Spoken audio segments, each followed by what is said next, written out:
Good afternoon and welcome. Welcome to our Q&A on shark conservation. We're so excited that you could join us today. My name is Anna Blanco and I'm the Executive Director of the International Ocean Film Festival. And we are celebrating 18 years of bringing ocean films to you. And this year we're doing it virtually. So we are now on day 15 of 18 days of ocean-inspired films and countless stories. And today we're going to have a very interesting and engaging conversation on shark conservation. And we are joined by a very distinguished group of panelists. It's my job and my honor to introduce our moderator for today. So I'll start with the moderator, David McGuire, friend of the festival, personal friend as well. And I've learned so much about sharks from you, David, so thank you so much. I'm going to introduce David. David can introduce our panelists. If you are joining us on the chat, please tell us where you are located in the world, and please send in your questions during the conversation. We'll typically ask the questions of the panelists as we get closer towards the end of the discussion. So without further ado, David McGuire is the marine biologist and the founder and director of Shark Stewards, a shark and marine conservation nonprofit organization based here in San Francisco. He is also a Nat Geo explorer and a research associate at California Academy of Sciences. He partners with NOAA and the National Marine Sanctuaries, as well as the California Ocean Protection Council. And he most recently authored a shark science book for kids titled Sharks for Kids, which I was very fortunate to receive my very own signed copy as part of my recent birthday a few weeks ago. So thank you, David. Brings out the kid in me. He is also a filmmaker in his own right, with fresh off the press, his film called Jin Yu, Metal Fish, which is about mercury and fish with a focus on San Francisco and Hong Kong Chinatowns. And that can be seen in our virtual film festival, which is happening now as we speak. David has also served on the screening committee of the International Ocean Film Festival for, I want to say, the last 13 years, but I think we always lose track of how many years it's actually been, but it's been a number of years, and with that, he always brings us a great collection of shark films. So the festival is on through Sunday, May 2nd. It's presented virtually, it's on our website, and more than 80 films, feature films, something for everyone, our student film competition, student films for middle school and high school students as well. And we're also voting on our Global Audience Choice Award. So you can participate in that as well. So please join me in welcoming our moderator, David McGuire, and enjoy the conversation. Thank you, Anna. Hello, everyone. Welcome to the International Ocean Film Festival virtually. We're looking forward to being back in the Cal Theater for year 19 next year and hope that you can join us then. We still have a few more days, 5 more days, I think, of access to an incredible breadth of films. Ours are sharks. So why sharks? Because sharks are cool, sharks are important, and sharks are increasingly threatened. So I'm the director of Shark Stewards, and we work to protect sharks from overfishing in the shark fin trade and protect where they live through marine protected areas. And so we've got a great panel here. If you have not seen the films, I encourage you to go to intloceanfilmfest.org and watch the films, particularly the shark set. We started these, I think it was 13 years ago, it might be longer. I lost a year last year, like everyone. And we just show shark films, and we have conversations and questions answer on stage, and we have lots of kids and lots of shark nuts and shark lovers, and we always have a take action component, and we have a panel like this one that talks about the issues but also talks about the solutions. So I really want to thank our panelists here. So we have a really great lineup, and one thing that's good about COVID is that we can all get together without getting in our cars and increasing impacts of climate change and the troubles of travel, and we can be together. So first off, I'd like to introduce William McKeever, and I'll give a little bit more of a background, but he is in our anchor film in the shark films with a film called Emperors of the Deep. It just came out this year. The ocean's most mysterious and most misunderstood and most important guardians. And if you haven't seen it, please do. He's also the founder of Safeguard of the Seas, motivated by what he learned while investigating sharks and sharks around his home on the East Coast near Montauk, New York. And he's also a writer with a book out that's in your bookstores and probably Amazon too, Bill. Yep. Amazon too, and it's called the eponymous Emperors of the Deep. Next would be Jeff Chester. Dr. Chester was with Oceana. He's a marine biologist. He works in fisheries. He's an explorer. He's led several expeditions. He's been involved with Monterey Seafood Watch. He's done it all. He's a scientist and an advocate to protect sharks and fish and the places that those animals live. Following Jeff will be Andrea Treese of Earth Justice. She's an attorney. She works in their oceans program on forage fish, representing, protecting our wildlife in the courtrooms or in policy, or maybe even upholding policies that are in place that need to be a little bit better enforced. So she'll talk about some of that work that Earth Justice is doing.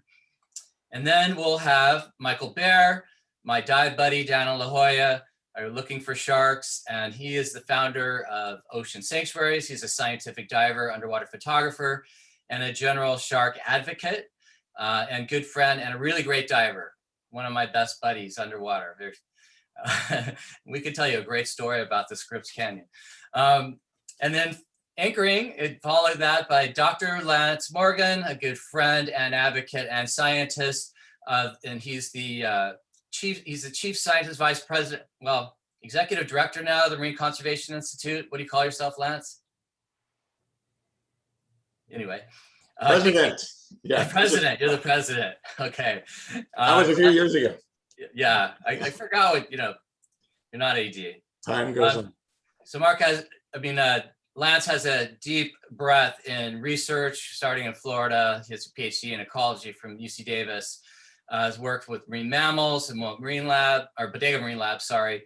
He's on several boards, including Mission Blue, and he is a general conservationist, and they work in education, advocacy, really around policy, introducing marine protected areas around the world. And we're going to talk about some of these blue parks and how we can all join in to protect sharks and where they live.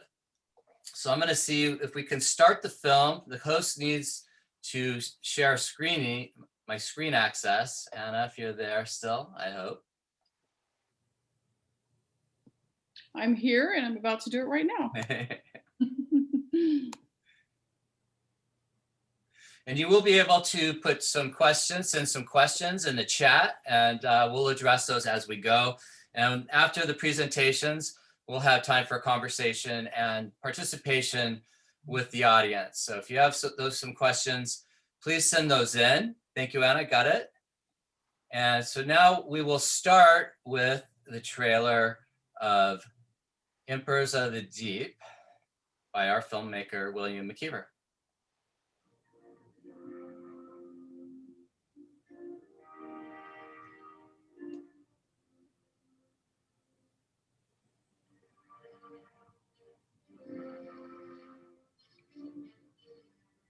When the movie of my novel Jaws was released, the public's perception of sharks was as bloodthirsty villains. We've come to learn that the myth of sharks is based more in fantasy than in fact. I think it's fair to say that sharks today are more threatened than at any other time in human history.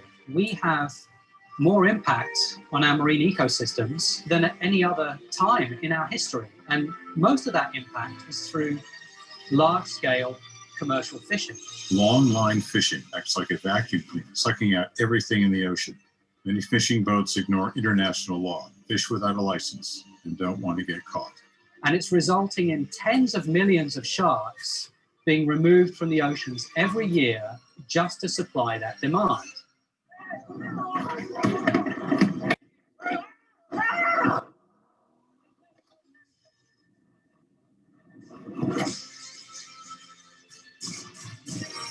Population replacement rate is extremely low. Maturing at a late age, you're only giving birth to a handful of young. That makes the species extremely vulnerable. And the cumulative effect of these fisheries, population will crash. And it may take decades, if ever, for the population to recover. It may be too late for many of them. And then once they're gone forever. Oh yeah, they're gone. Sharks are critical to maintaining the health of oceans. Sharks are essential to marine ecosystem health. That really keeps the whole ecosystem in balance. There is really no other animal that can fill their role. The boat that catches the biggest shark wins the prize money. They have paid out $7 million. If you were to lose the sharks, they might throw the whole system into disarray. That could have a cascading effect. What we see globally is huge impact on sharks. 100 million sharks are killed a year. The seas are just too valuable to let go without a fight.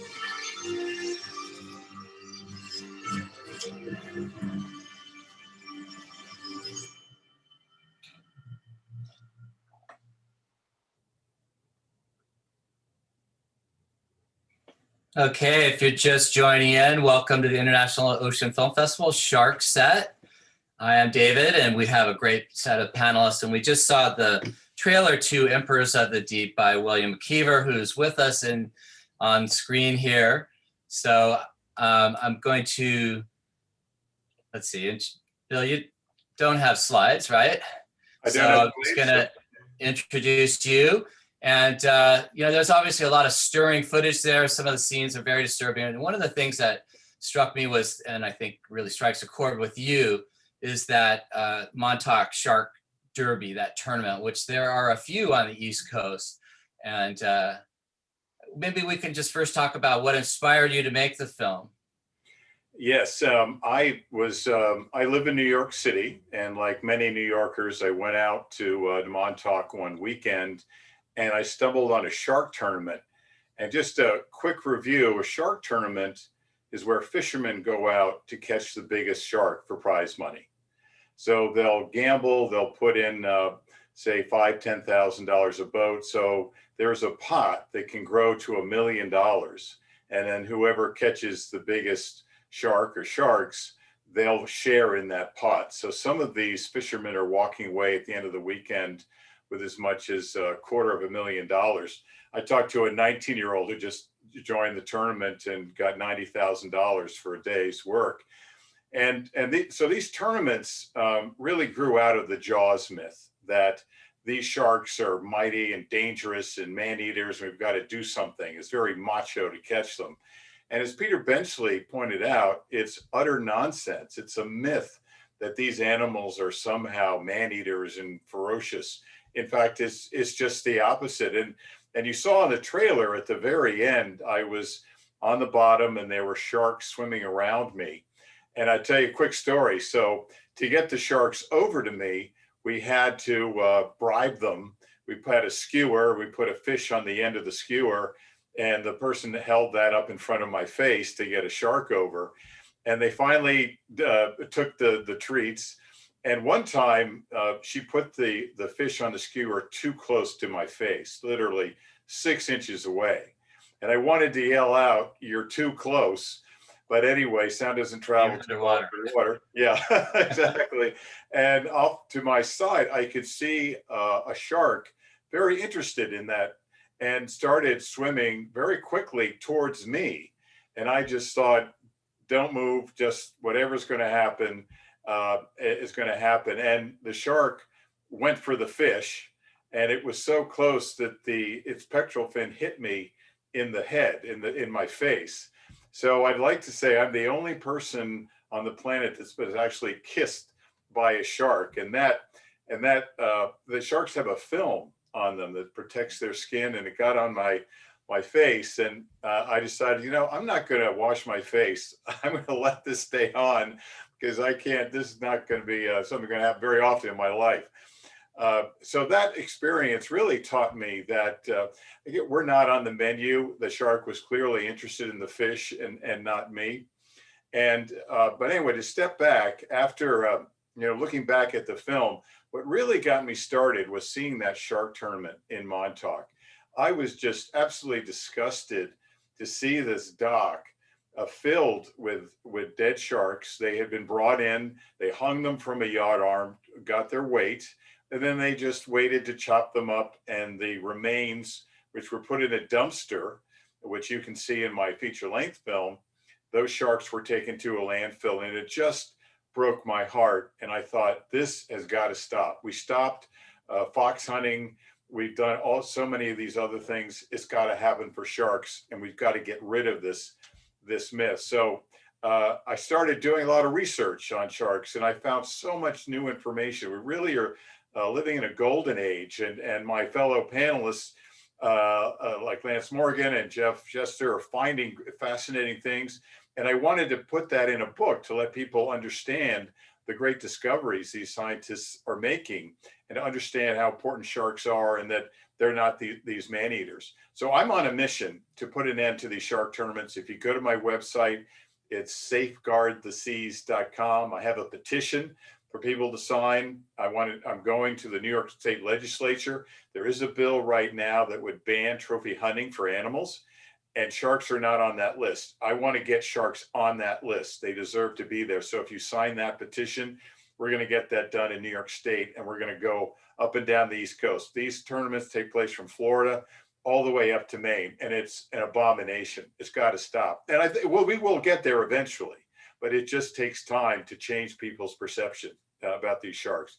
And instead, what I am encouraging people to do, if you run into somebody who talks about a shark tournament, say, you know what, be a real macho, go swimming with them, go in a cage dive operation.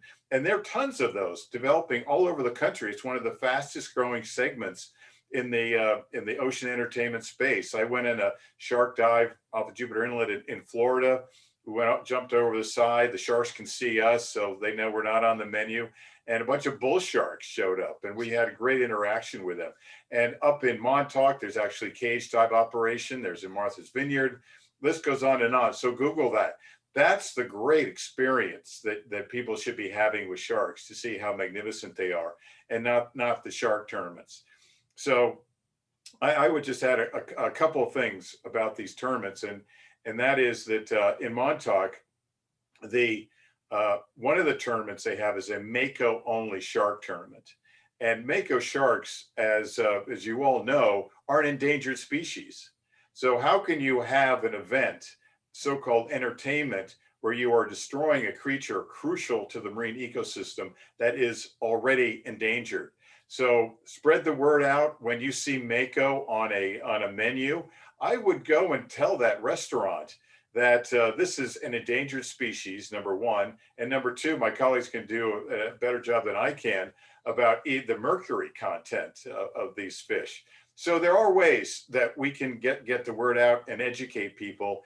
And I hope you join me in my mission. I would just make one last pitch. The film is on Microsoft Movies, about to be on Apple iTunes. So sadly, when the festival is over, you won't be able to see it here, but you can see it on those venues. And of course, the book. And we've got Shark Week coming up on August 9th.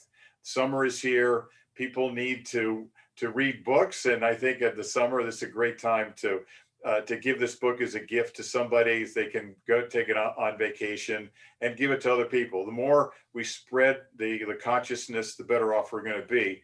And I've got my colleagues here. I don't want to interrupt their time. So I'm going to wrap up, and we can talk some more in the Q&A. But David, thank you for this wonderful festival and including me. Thank you. And thank you for a powerful film and book. I'll have to buy the book and read it too. And it was great they had Peter Benchley in there, the author of Jaws. And of course, his widow, Peter, has died, but he tried to undo what Jaws did. And it was really Spielberg who made it as scary, and people really it still resonates, and it's a great film. I loved it because I went surfing the next day and there were hardly any surfers in the water. But a lot of filmmakers like yourself are trying to undo that sort of Jaws myth and that fear. And really, sharks should be more afraid of us than we are of them. I saw I saw the Mako sharks, which are an endangered species globally. We have them on the West Coast too, and I think maybe Jeff can talk about some of the fisheries that we are trying to phase out here in California, where there is still a Mako shark and a thresher shark fishery that's He's responsible for a lot of bycatch. So Jeff Chester is with us. He's a biologist and he runs the the Pacific Oceans program in Monterey, and he's with Oceana. And I'm going to share your slides, Jeff, and he's going to tell you about the great work that Oceana is doing. Great. Thank you, David. It's really a pleasure to be here, and I hope everyone appreciates my background. These are anchovies, and so one thing we work on along with Andrea Treaster of Justice is saving the shark food, as sharks really rely on some of these little fish for their prey, especially when they're young. So who is Oceana? Oceana is the largest international nonprofit organization focused solely on ocean protection. We've got offices all over the world in 14 different countries, over 250 employees worldwide. We have our latest motto is save the oceans, feed the world, which is really about focusing on more responsible, selective, and smarter fishing using cutting edge science and technology. Our headquarters in Washington, D.C., and as David said, our office here in California is in Monterey, and that's where I'm based. And sharks are really important in the ecosystem here, swimming the oceans, obviously for hundreds of millions of years. California specifically is in many ways a shark mecca. Central California is a major international foraging ground for great white sharks. The Southern California area is a breeding ground for many sharks, including thresher, mako, great whites, blue sharks, and many other species. And unfortunately, humans are a much greater threat to sharks than sharks are to us. Since they do reproduce very slowly, on average, they're killed 30 times faster than they can replace themselves. And nearly 1 in 4 species of sharks right now is threatened with extinction. And so I'm going to talk about 2 of the major threats to sharks worldwide with some specific examples from California. These 2 threats are the bycatch that causes overfishing of sharks in commercial fisheries, as well as shark finning. So I'm going to talk first about the swordfish fishery off of California. This is a fishery that has primarily used an indiscriminate method called drift gill nets, which are large mesh vertical nets that span over a mile long, and they're left overnight to target shallow water ecosystems where the swordfish are, but unfortunately where many other important species are as well. They have some of the highest bycatch of dolphins, whales, pinnipeds, turtles, sharks, and non-target fish. Over half of everything they catch is thrown back to sea. And particularly, they also target mako and thresher sharks and have high bycatch of these species, including and really high bycatch of blue sharks. In fact, some of the only observations ever on Earth of the rare megamouth sharks were caught in this fishery, and they have just high bycatch across the board. And as a potential solution, Oceana has really invested and supported the development of this alternative, as shown on the right here, this deep set buoy gear. So tagging studies showed several years ago, tagging swordfish, that they actually feed in deeper waters on deep sea forage fish like Myctophid lanternfish, which glow in the dark, and they're found away from other species. This method basically puts vertical lines with hooks deep down below the thermocline where those sharks are feeding, and gets them down fast enough that they won't be bit by another animal along the way. And so as a result of this science and these new methods, which were innovated about 10 years ago by the Flagler Institute of Environmental Research, this new fishing method is now proven itself to be successful. It's got higher value, nearly twice the price of swordfish that are caught with this gear than with drift gill nets. 98% of the catch is marketable. There's a minimal bycatch of sharks and other fish. And the gear is actually actively tended, not just left out all night.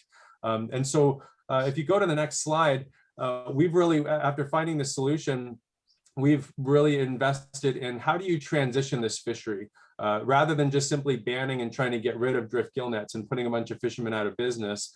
Can we keep the domestic fishery going, keep fishermen in business, but using this new cleaner gear, this deep set buoy gear? And so we were able to pass, along with a number of other groups, including the sport fishing industry particularly, this bill that created in 2018 this California Drift Gill Net Transition Program, which creates a 4-year phase out of drift gill nets. And drift gill nets are actually paid through this program $110,000 for surrendering their nets and permits, so that they can actually use those to purchase this deep set buoy gear and move into this other fishery. You can see on the bottom what we do with these nets is they're actually upcycled and recycled into other products. So the nets are then surrendered to a net collection entity. They essentially sort them and turn them into these little beads, which can then be molded into all sorts of really cool products like skateboards, surfing fins, sunglasses, etc. And so this is a really exciting way to get these nets off the water, do something more positive with them, and keep fishermen fishing with a clean way that can really provide leadership for the world. And right now, as a result of this, we now have great momentum with a federal bill that would ban permanently all large mesh drift gill nets nationwide. This was put forward by California Senator Feinstein. It would be a national prohibition on these large mesh drift gill nets, and essentially expand this program that the state of California has done. The bill actually passed Congress in 2020, and unfortunately was vetoed by our former president. But now it's been reintroduced, and it's making its way now through Congress, and we're really hopeful that we can get it passed and signed into law this year. Interestingly, as a result of this, there's now less than 15 active drift gill net vessels left, even half of what there were 2 years ago, as many fishermen have already participated. And just last year in 2020, deep set buoy gear caught 4 times more swordfish than drift gill nets. So yeah, if you can go to my last slide there, Dave. The other really key threat that we've been focusing on is shark finning. Fins from as many as 73 million sharks every year end up in the global shark fin trade. And this is driven by a demand for fins of the sharks, for shark fin soup, resulting in this wasteful and inhumane process of shark finning, where basically fishermen are cutting off the fins from a shark and then discarding its body at sea, since the fins are so much more valuable. Luckily, the practice of shark finning is already banned in United States fisheries. However, the trade in shark fins is not. In 2011, a diverse group of organizations, businesses, animal rights groups, and Asian American organizations teamed up and got passed legislation in California that would ban the sale, trade, and possession of shark fins in the state. I want to recognize Dave McGuire was kind of a leader in that effort. And now 14 states, including Texas, New York, and Florida, as well as 2 US territories, have banned the shark fin trade within their borders. And so now the next step, and what Oceana is focused on, is pushing to get federal legislation to ban the shark fin trade nationwide, which would decrease our contribution to the global demand for shark fins, but also, more importantly, send a strong message internationally and establish the United States as a leader. So the current status of the Shark Fin Sales Elimination Act is that it was passed in the House last year on a strongly bipartisan vote, but it did not clear the Senate. And together with the bill's lead sponsors in the House and Senate, Oceana is now working to get this bill across the finish line in Congress and sign into law. So the bill was reintroduced in both chambers this month, and currently awaits the next steps in committee. So just in conclusion, sharks, we're swimming in our oceans before dinosaurs walked the earth, but unless we take the necessary steps to protect them, we may be on a path toward eliminating some of these amazing predators. And you can do something. Get involved, visit oceana.org for more information. And thank you very much and for having me, and long live the sharks. Thank you, Jeff. That's Jeff Schuster of Oceana. And I know Oceana has a petition that people could go to your website, oceana.org. We have one too. And what's interesting is we're working on the Senate version as well, that was sponsored by Senator Booker and Capito of West Virginia, who's Republican, who is also the co-sponsor of the Drift Net Modernization Bycatch Reduction Act. So she's a Republican from West Virginia who's a strong fisheries well, I call it a fisheries advocate because healthy fishing is good for fisheries, but she's an advocate for healthy oceans. So speaking of healthy oceans, next is Andrea Treese of Earth Justice. She's an attorney and she represents our friends, the forage fish and other wildlife in the courtroom or sometimes behind the scenes, so you don't have to go to the courtroom through negotiations or mediation or maybe just being reasonable. So Andrea and I had a great conversation yesterday, and we've worked on some of the forage fish bills with Congressman Huffman in my district, and also with Oceana. And those forage fish, or the fishermen call them bait, but we know they're really important for the rest of the food chain in the ocean. So welcome, Andrea, and thank you for sharing what Earth Justice is doing. Yeah, thanks so much, Dave, and I really appreciate being here. So as you mentioned, Earth Justice comes at this work from the legal lens, both through working to strengthen conservation and fishery management laws and to enforce those laws when the federal government fails to live up to its obligations. And really the central aim of our overall fisheries work is to move from this model that views fish as basically a commodity that's waiting to become an entree on your plate, and that really focuses on maximizing extraction of individual species, to a model that recognizes that fish are actually wildlife. They are animals, and like other animals, they play critical roles in the ecosystem. And when you take them out of the ecosystem, it has consequences for the food chain and even for the habitat. So our more ecosystem focused work, as Dave mentioned, started with focusing on forage fish. These are kind of the little energy bars of the sea, like sardine and anchovy and herring, that form the base of the food chain for so many other species. Everything from swordfish to sharks to whales to sea lions to seabirds, you name it, they eat forage fish. And so we've been working for the past decade with Oceana and others to shift that management of these species to ensure that we leave enough food for the rest of the critters in the ocean and feed our ocean community. In more recent years, we decided to also add a strong focus on sharks and, pay attention to the top of the ecosystem, top of the food chain, both because, as my colleagues have mentioned, they are incredibly ecologically important, much like wolves on land. But they're also appallingly poorly managed in fisheries. In too many fisheries, we take thousands and thousands of sharks and we have no idea what the size of the population is. In too many fisheries, there's not even enough monitoring to know how many sharks we're catching, and we don't have effective limits on the number of sharks that we catch. So we're aiming to change that. And an example of the work we're doing now on sharks is our work to protect oceanic whitetips in the Pacific. This species, particularly in the central and western Pacific, is currently at risk of extinction. Basically, if fishing pressure stays at current levels, they are predicted to go extinct. And that is largely due to these massive longline fisheries that Bill was featuring, that some of which target sharks, but largely they're going after swordfish and tuna, and they're just killing sharks as bycatch, as a sort of side harm. And the US has several fisheries in the mix there in the Pacific that catch and kill thousands of oceanic whitetips, even though they don't even target them. Now, we've known that this is a problem for a while. In 2018, the US listed this population of oceanic whitetips as threatened under the Endangered Species Act.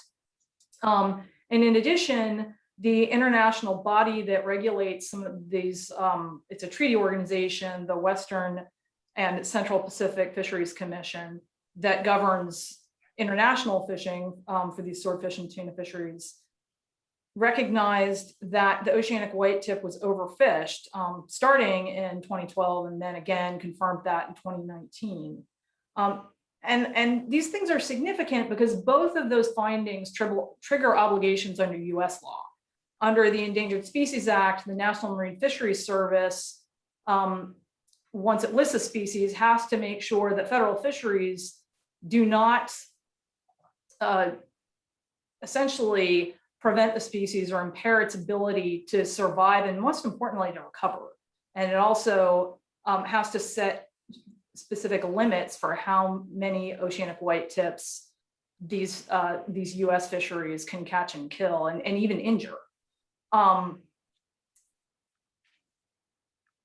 3 years after listing, the Fisheries Service has not yet completed those tasks.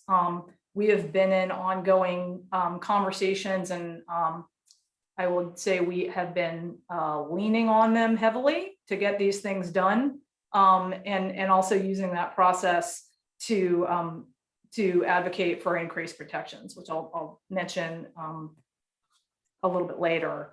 Under the Magnuson-Stevens Fishery Management Act, when the treaty organization declared oceanic white tips overfished on an international level, that triggered an obligation for the Fisheries Service to make that declaration at the domestic level. And that declaration is really important because it sets in motion a process by which the agency has to come up with measures to ensure that overfishing is stopped and to aid in the recovery of the species, both at the domestic level and at the international level. Now, in that case, the Fisheries Service also did not meet its statutory deadline for making that declaration. So we sued them. And it was actually probably the quickest victory I've ever seen. In about a few weeks after we filed suit, the agency was like, "Oh yeah, we were getting around to that. So yes, they are overfished," and they started the process of coming up with some additional measures to reduce catch and try to get the species on the road to recovery. So now we are using both of those processes to push for specific improvements to these fisheries, including some gear modifications, like using different hooks, trying to adjust the depth at which the hooks are set to avoid the areas where the sharks are concentrated and more likely to get caught, and using different line. Eventually, what we really want to see is a shift towards different gear, like the deep set buoy gear that Jeff was highlighting. We need to eliminate gear that is capable of this sort of destruction. But in the meantime, we are advocating that the U.S. start by addressing its part, clean up its fishery, and then leverage that on the international realm to work with the treaty organization to spread those required measures to the international fleet so that we can help this species across the ocean basin. Because of course, this species is highly migratory and it crosses national boundaries, it crosses the high seas, and basically faces a gauntlet of hooks and nets in the way. Basically, to paraphrase the adage, it takes a village to raise a child, but it pretty much takes a global community to save a shark species, and that's really how we have to look at it. That's great. Wow, thank you. And if you're looking at my screen, I'm going to back out. Well, I can't disappear, but this is an oceanic white tip, Carcharodontis longimanus, long hands. They are amazing. They're the lone wolves of the sea. They used to be a highly abundant shark. I think, Bill, they were the ones that were featured by Quint in the Indianapolis, the sinking of the Indianapolis. And they're amazing. And I'm on my way to Hawaii in a week to film some, as well as other sharks. So thank you, Andrea. And we'll have contacts on how to get you, earthjustice.org. And please support your work, everybody who's listening. And thank you for joining the International Ocean Film Festival, Shark Block. Hi, I'm David, and we're having a great conversation with experts, with filmmaker William McKeever, director of Emperors of the Deep, and other conservationists. Now we're going to go to Michael Baer, who is a diver. He's a AAUS diver. He's a photographer. He speaks fluent Mandarin, so he comes in handy. He's also a Shark Stewards team member and volunteer when we need somebody to help us with Chinese, which is important when you're trying to educate people who speak Chinese. So Michael, welcome. You need to unmute yourself and Tell us about Seven Gills. Yes, thank you, Dave. Yes, I'm Michael Baer. I'm co-founder and currently citizen science director for Ocean Sanctuaries. And the only reason I'm no longer president is because I ran into something called term limits, which I'm actually in favor of. So I defaulted to my regular position of citizen science director. So yes, thank you. I'd like to thank the International Film Festival for hosting this event and Dave McGuire and Shark Stewards for inviting me to this distinguished panel here, since I'm actually neither a scientist nor a conservationist. I'm a conservationist at heart, but I'm just not a professional conservationist. You know, I got to thinking about the central question of this panel, why sharks need saving. Well, I think most of the people on the panel and the audience, they're part of the choir, and they really don't need to have it explained to them. We've all seen the numbers, especially for species like scalloped hammerhead and angel shark, to name only two. So the why of shark conservation, I think, is fairly evident, with 100 million being killed every year, as sort of a self-evident question and answer. So the mission of Ocean Sanctuaries is to offer training for the general public to make them into marine citizen scientists, mentored by scientists like Dave in tracking sharks in California and around the world, with, of course, the emphasis on safety first, okay? And Ocean Sanctuaries is delighted to be partnering with Dave and Shark Stewards in a marine citizen science shark tracking project that will be launching on SciStarter.org. So when you get a chance, check that out. So a little bit of background.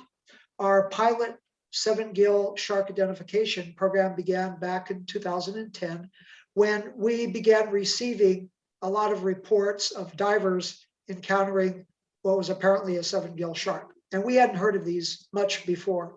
So we decided to start up a pilot program, and we partnered with a gentleman named Jason Holmberg and his algorithm-powered spot mapping program called Wildbook, which was used with great success in the mid-2000s in Australia for identifying whale sharks. So he worked with us to tailor Wildbook to tracking 7-gill sharks. And we've been working to implement that program both in the San Diego area, California coast, and the Cape Town area. So a little bit of background. I apologize for the conservation 101 nature of this, but it has a bearing to my point. And I wanted to explain, maybe for some of the non-scientists in the audience, how the process of classification works with IUCN, because it explains how these animals get classified and plays a role in their eventual conservation. So as most of you already know, the organization in charge of classification for animal status, it's any animal, not just sharks, is the International Union for the Conservation of Nature, IUCN. And from their perspective, all threatened species are under constant evaluation.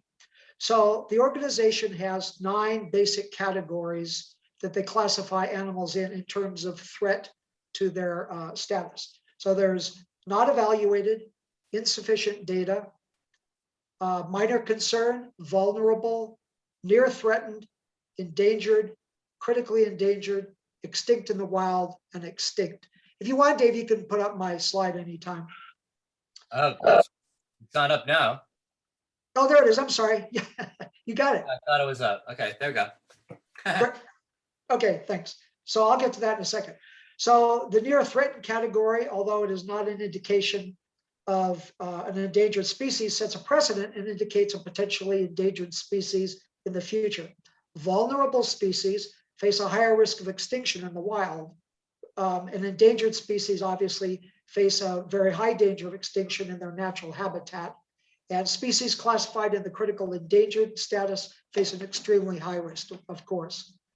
So if you look at the IUCN graph here that Dave put up, you'll see that the broad-nosed 7-gill shark, the current classification, is vulnerable. So back to our 7-gill shark tracking program. Back in 2010, I checked the status, and it was basically almost to the left, that second one to the right, data deficient. Okay, so we thought it might be useful for ocean sanctuaries to train citizen science in collecting data on the species. But I have a confession to make. I had not actually checked the status of the 7-gill shark in the past couple of years. I had assumed that it was stuck on data deficient. So you can imagine my surprise when just very recently, I went back to the IUCN website and found that it has jumped 3 levels from data deficient to vulnerable. And I should point out here that our data was not used in this calculation. And I have no idea, had our data been added, whether it would have made, moved the needle one way or the other. My guess is that ours is too small a sampling to make a big difference. But nonetheless, I make this point about IUCN classifications and how quickly they can change and how it actually impacted our program. So anyone wanting to look at our data or our program could go to 7gillsharksightings.org. And all our data is public and available to scientists or the public. So that's it for me. Great, thank you. And I just want to add that this photograph was taken of a 7-gill shark that we tagged in the San Francisco Bay with a study at the California Academy of Sciences. And about less than a year later, this large female was photographed and we recognized her by her tag. But also these sharks are now we're able to recognize them through their pattern recognition, which is really fascinating. They're like leopards and they have different spots. So thank you, Michael. I hope to get into the water with you again. One of the things that we saw in the data that Jeff talked about, that drift gillnet fishery, is 7-gill sharks get entrained into that fishery as well and are discarded as bycatch. And a lot of the big mature females are off of our coast, giving birth actually right here in the San Francisco Bay and up in Puget Sound. So they're an important shark and divers love to see them. And hopefully through dive tourism support, we'll be able to protect them better, as we have with several species of sharks. So next we have Dr. Lance Morgan of the Marine Conservation Institute. Are you seeing your slides there? Great. Well, welcome, Lance. Why don't you tell us about what MCI does? Yeah, well, hello, everyone. And David, thank you for the invitation, and to the International Ocean Film Festival as well. And it's a great honor to be with both our guests and the other panelists. So I'm really enjoying these talks. We've been an organization for about 25 years dedicated to protecting places, and a lot of that work has taken us into what people might know of as marine protected areas most recently. And I'll kind of jump through a couple slides, see if we can get to some questions. So go ahead, David. Go ahead, you can go back to the triple one, but I just wanted to say that while we think of sharks as being, clearly part of the biodiversity crisis, we're really facing a number of crises together, at this moment. And I would like to highlight something that Andrea said, which is that this nature crisis that I allude to here isn't just the fact that nature is declining, it's that we're in crisis with our actual souls about how we protect nature. And we think of wildlife as food, and we don't think of them as wildlife. It really has this, just cascading effect. And of course, we have climate, which is clearly accelerating as well. Next, please. Oops. I wanted to just show this one. It was mentioned, scalloped hammerheads. We think of the important ecosystem role that sharks have in regulating things. Well, it also has a direct economic cost to us as well. So in this case, when the scalloped hammerheads were removed from the ecosystem, caught in long lines, Kauna's rays expanded. They no longer had a predator to control them. And scallops, which fishermen and people like quite a bit, suddenly were missing, because that is the preferred prey of Kauna's rays. So we have these cascades that are more than just the ecosystem consequences of the loss and the change of the system, but also real economic cascade as well. All right, David. Go ahead and click it again. So a lot of us think of marine protected areas as a solution to overfishing, and that is true. This is a very simplified version of it. As we've worked through this, we've come to recognize that fishing is complex. There's a lot of different forms of fishing, and protection is complex. There's a lot of different ways to think about protection. It isn't just about fishing. It's about oil and gas. It's about, maybe all the extractive industries that are out there. It's about the things we might put into the ocean in terms of pollution. And it's also about climate change and having effective monitoring and understanding the ecosystems better, as well as thinking about things like shipping and impacts from other things. So our understanding of marine protected areas has evolved significantly. And we're starting to really understand it's a lot more complex than what I'm showing here. But the bottom line, a protected area is trying to alleviate the extraction of marine life. Most of them don't exist as completely no take, but allow for some partial amounts of fishing. Next slide.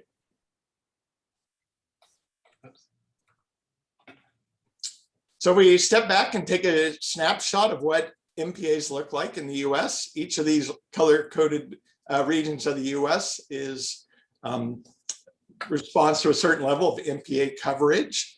10% was the target up until last year. Thanks to some extraordinary work to get the monuments in the Pacific Islands, we have great MPA coverage out there, and a lot of it in what we call strongly protected areas, which means these are the areas where we're not extracting marine life. But as we look around the rest of the US, you can see that it's fairly minimal. California in the Southwest, as indicated here, is one of the few areas which has a relatively decent coverage. Now, if we zoom in, next slide, from the national picture and look just at California, you can see that most of California's protections line up in the coastal zone. And that's because the state of California, through the Marine Life Protection Act, really went through and did this systematic, decades-long effort to not only establish a system of MPAs, but some of them as these no-take state reserves. What is interesting, you may have heard about President Biden having an executive order on climate resilience, in which he's announced his support for protecting 30% of land and nature. Our Governor Newsom, has likewise made that same executive order. And I'll highlight the fact that if you add up the State Marine Life Protection Act and the federal sanctuaries in state waters, California's already protected 47%. 47% of our waters lie within these types of MPAs. This comes back to the question and the point I'm making about the level of protection. I also highlight the federal waters are very poorly protected off the state of California. State waters extend 3 miles, 3 to 200 is the federal waters. So there's a lot of role for the federal government to do more here. And one of the ways that you can engage in the future is voicing your support for the fact that we do need to have these protected areas. They need to protect wildlife, such as sharks. And this is a process that will be announced by the federal government next week. The state process is going, and you can input that if you're here in California. But the federal process will be nationwide, and we really need people to voice their support for it and get engaged and help promote protected areas. All right, next slide. If we jump all the way back to the global stage, like I said, 10% was the target up till 2020. 2020 was an important year for a lot of reasons, not just COVID, but it was a deadline internationally for a lot of commitments to ocean protection and to nature protection generally. 10% was the target. We didn't quite get there at the end of 2020. We're getting closer. But again, if we look at the quality of the protection, these are the protections that we know from science lead to biodiversity outcomes, beneficial biodiversity outcomes. 2.6% of the ocean was in that category at the end of 2020. So through our work with Marine Protection Atlas, we tracked this number, 30%, obviously a big lift, hence my call for you to be supportive of this target. 30% didn't come out of nowhere. It is the best recommendation from scientists. And in fact, scientists think it's at least 30%. So it might actually need to be more in some places. Next slide. Where we protect the 30% is also critical and important. Dr. Enrique Sala from National Geographic, and I was one of the co-authors, about 30 of us on this paper, just announced this analysis of where priorities around the globe exist. Yellow and light green are the highest priority areas. If you take a kind of a look at where we would like to continue to catch fish and high productivity, where carbon sequestration is important, and also where biodiversity is important. So these are the kind of the triple bottom line priorities around the globe. So you will also see that coastlines are really critical and important. And for those of us on the West Coast is a critical and important area as well. All right, next one. So one of the things that we've done to incentivize this really important level of strong protection is recognize when MPAs have all of the scientific criteria lined up. And we call these blue parks. They get recognized by our organization for being a blue park if they can meet all of these strict standards for, they have good monitoring, they have good enforcement, they have good regulations, the management teams invested in working with the communities. All of these pieces come together and we see the biodiversity outcomes that we like. We don't think we focus enough on telling this story, so hence Blue Parks is showcasing these areas around the globe. And you can see that it has also generated this next phase of what we call Blue Sparks, which are areas that are, wanting to make the commitment to this area. So there's about 25 areas more or less on this map. Guess what? There's about 15,000 MPAs around the world. So there's a lot of work in improving MPAs as well. So sometimes we think of the problem as being paper parks. Well, we're trying to help solve the paper park problem and get people focused on the solution and the solution that works. So my last slide is our 2021 Blue Park nominees. So these are sites that have gone through our first round of vetting and are now being evaluated by our international team of scientists. It's your opportunity if you want to go to the website and make a comment in support of any of these areas, especially if you know about them. I'm not sure a lot of people are here from Kenya, but the 2 coastal sites in Kenya have been nominated this year and look really promising as well. So big or small, it doesn't really matter. We think there's some great places out there. The Revillagigedo Islands off Mexico is a great shark area.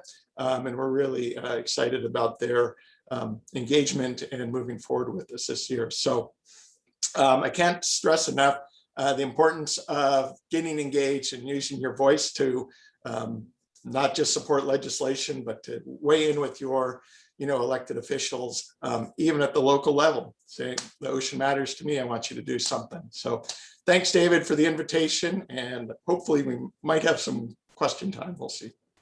Yeah, we do have some questions. Thank you, Lance. And I know Michael's been, and I've been to the Revillagigedos, where Socorro and Clarion and Roca Partida, and it's one of the most extraordinary areas to dive off of Mexico, and we really would love to see that supported because there are so many pelagic species, not only sharks, but big fish.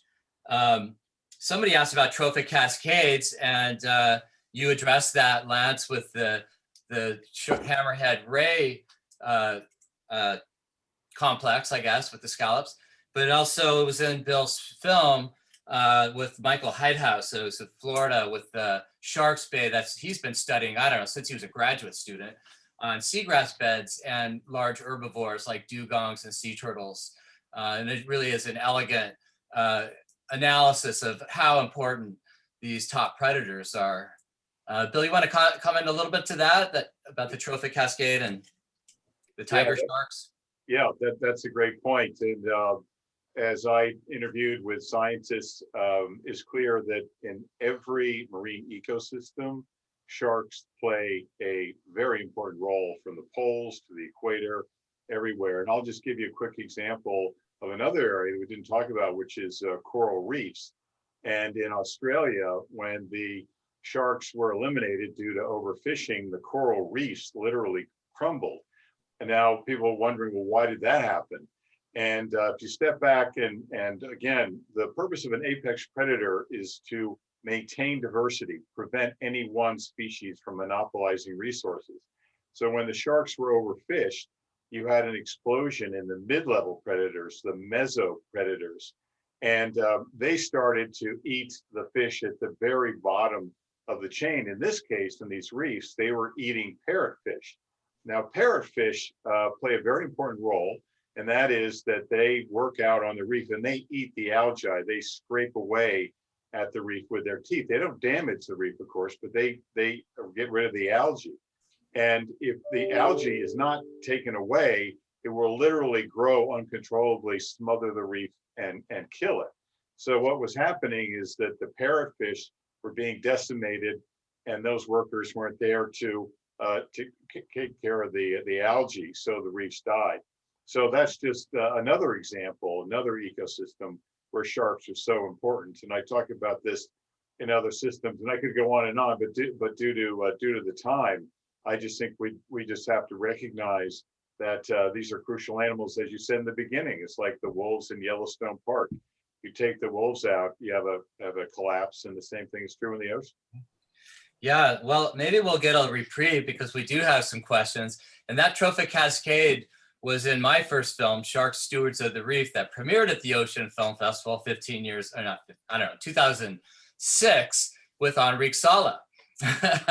So he's been talking about trophic cascades for a long time. Amazing scientist and National Geographic explorer in residence. Glenn must be a friend of the festival or a friend of Andrea's, because we were just talking about that. She says, what if we started a movement to refer to seafood as sea life? And I think Lance mentioned this. I think maybe Jeff did too. It's like, how come we're calling it a resource and maximum sustainable yield when it really is wildlife and treating it as wildlife? So what do you think? Should we start a campaign, Jeff or Andrea, or to start it? Seafood is not food, it's wildlife, or fish are friends, not food? Yeah, I think it is really important how we talk about them. You know, I think really emphasizing, calling, instead of saying, there's this distinction between fish and wildlife in agency names. It's all wildlife. We should just acknowledge that. And really, I think maybe all of us, can do as much as we can to really also just show people that these are kind of amazing creatures in and of themselves. Like sharks are amazing creatures, even some of the fish. If you go diving and you look at a cleaning station and you look at the behaviors, I mean, these critters have personalities and they have like incredibly important roles. And I think when you realize that, it's a little easier to think in a more holistic way about them. Yeah, I think the way we look at the ocean as a total, we're talking about marine protected areas and ecosystems. It's the bottom up, top down, and in the middle, right? We need to think about, what we're putting in as well as what we're taking out. And yeah, Dan, I just want to jump in on one thing about the ocean, and that is that Jacques Cousteau talked about how we should treat the ocean as literally a farm. And ocean farming is where you're growing kelp and mussels and things like that. That's the kind of thing that we should be eating and promoting. And that would take a lot of the pressure off of the wild fish. And I think that's a subject that's going to grow. There's a great book called Eat Like a Fish by Bren Smith. And ocean farming, I think, is a wave of the future. And I think people need to learn more about it. Yeah, well, globally, we passed wild caught about 5 years ago, and we're farming more fish than we're catching wild.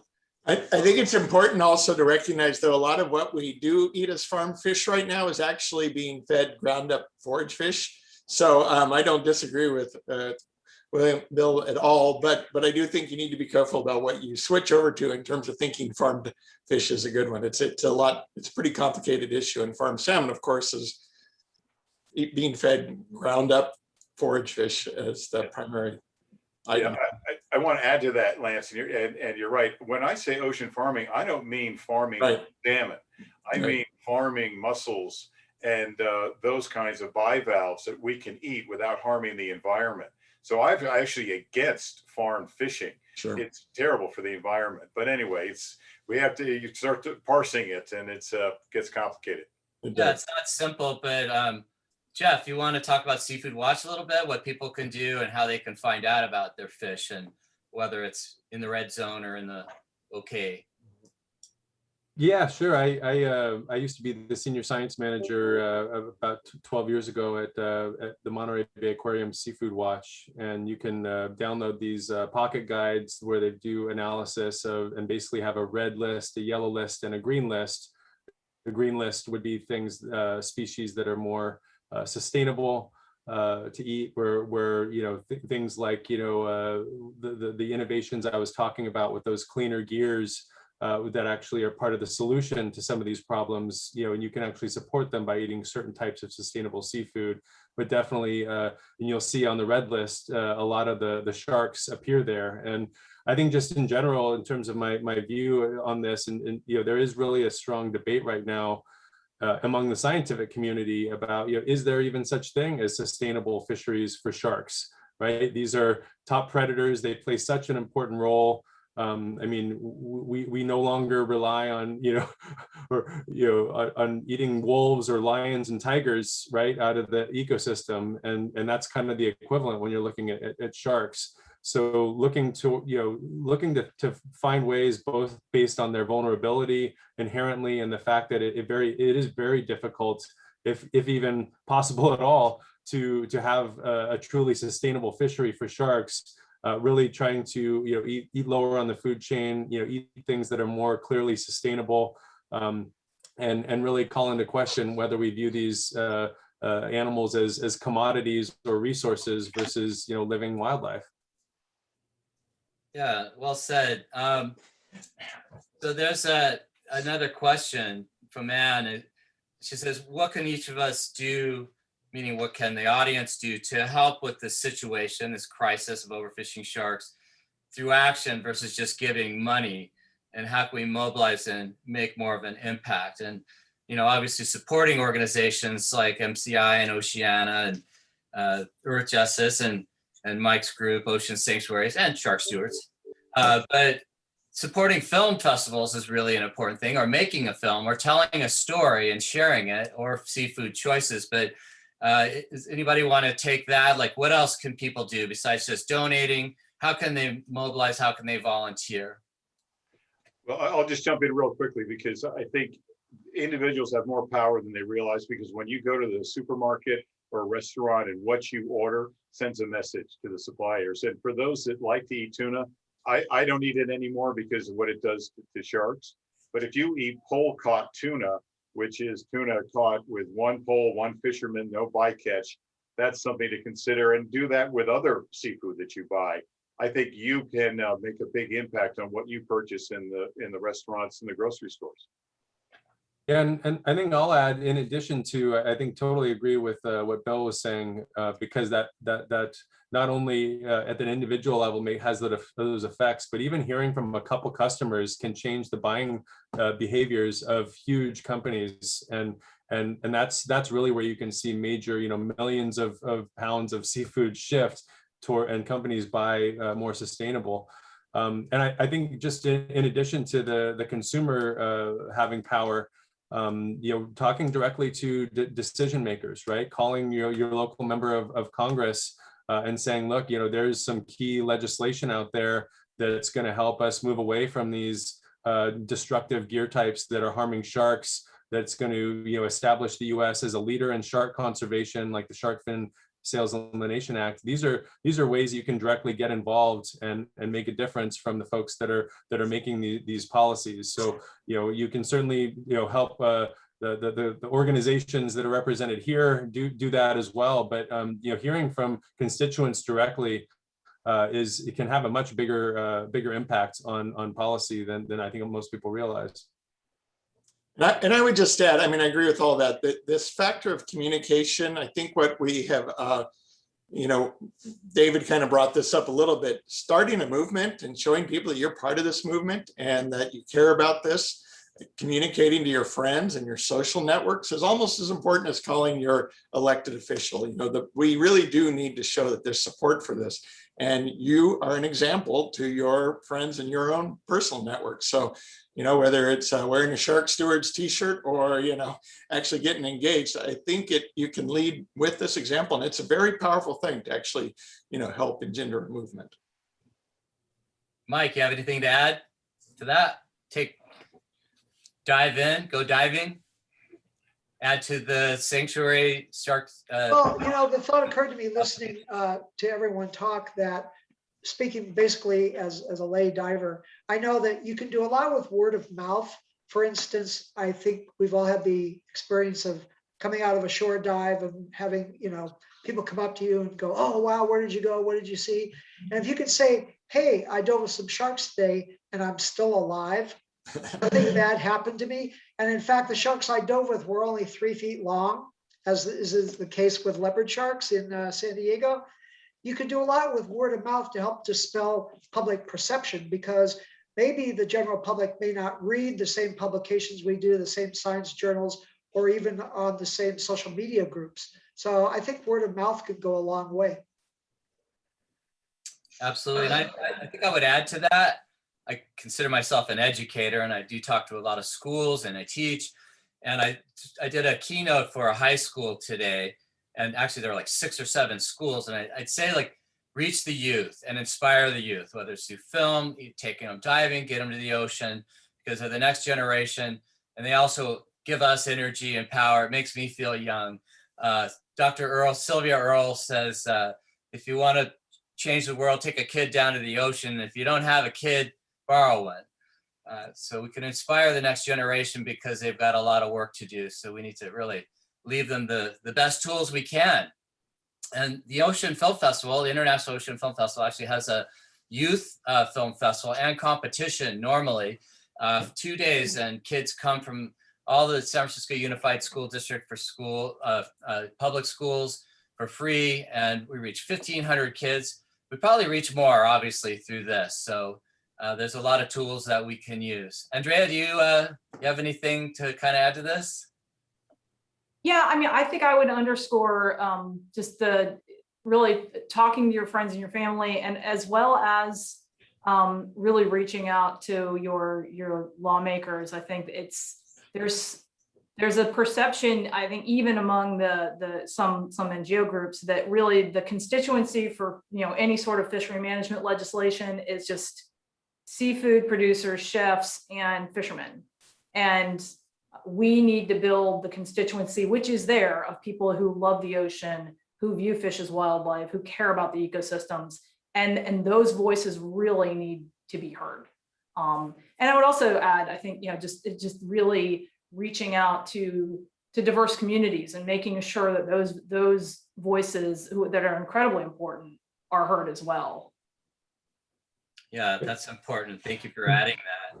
And just following up, David, on something you and Michael both mentioned, the first time I brought my daughter snorkeling in some warm waters off Hawaii, we saw a shark, a white tip reef shark, and she was 5 years old. And I was sort of, what'd you think? I was kind of expecting her to say, or I was scared or something. And she said, "No, Dad, I wasn't scared at all. That shark was peaceful and beautiful." And she has told that story to so many people. And I think just even hearing that, I think like Michael said, like that can completely change the mindset that we have about these animals. And I think that is ultimately what we can do to build a stronger constituency to support these animals. That's great. Yeah, it's a great story, and kids can inspire us and we can inspire them, but sharks inspire me the most. So I want to thank the International Ocean Film Festival for hosting this panel.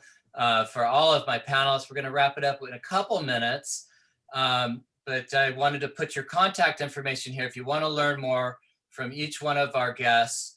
I hope you're seeing that, your websites, and we do have one more question.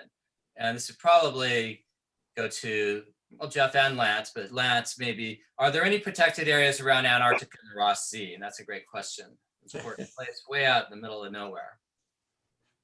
Yeah, in fact, so you might know this, the Ross Sea is considered part of the high seas, and I appreciate this question. And it's under the jurisdiction of an international treaty, which the acronym's CAMLR, it's a mouthful.